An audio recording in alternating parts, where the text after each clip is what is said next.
Welcome to the video for the B-flat concert scale for the alto saxophone. This is Mr. Songer with you. And you'll notice on the screen I have opened up to page 37 in your Accent on Achievement book. And I'd like you to do that unless you can see the screen pretty well. It's a little bit on the blurry side, so you might be better off playing out of your book. But we're going to talk about scales today and learn about this scale right here, the G major scale for saxophones. First of all, a scale is a series of notes, and in this case it's 8 notes that can start on any note you want, and in this case it starts on G.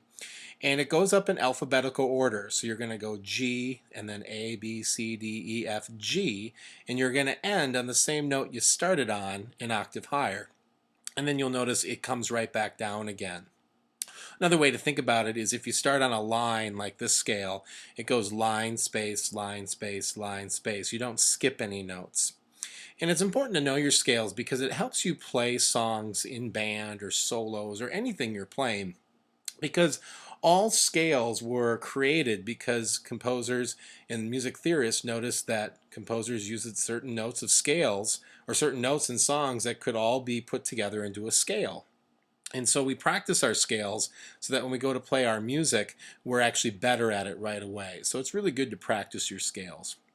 Now, the first thing to notice about any song you play, and scales in particular, is your key signature. If you look at this scale, G major scale, you'll notice that there is one sharp. It's an F sharp.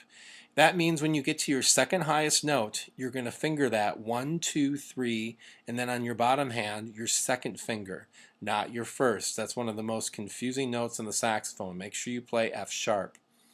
And also keep in mind, there is no B flat and there is no C sharp. The B and C are natural. So your third note there, B, is probably what you're used to, just your first finger.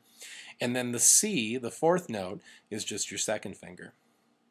Say a couple more things here before we try it. The next thing I want to tell you is that when the band director tells you play your concert B flat major scale, it's a little bit confusing because you don't start on a B flat, you start on a G, and that's because the saxophone is made in such a way that the note that you are playing, that you think you're playing, isn't actually the note that's sounding.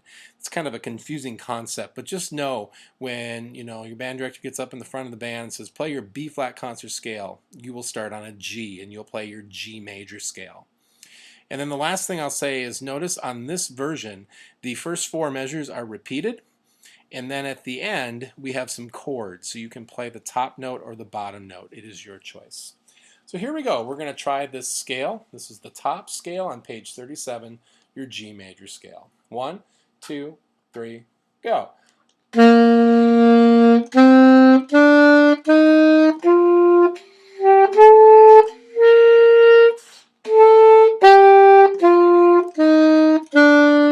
Repeat.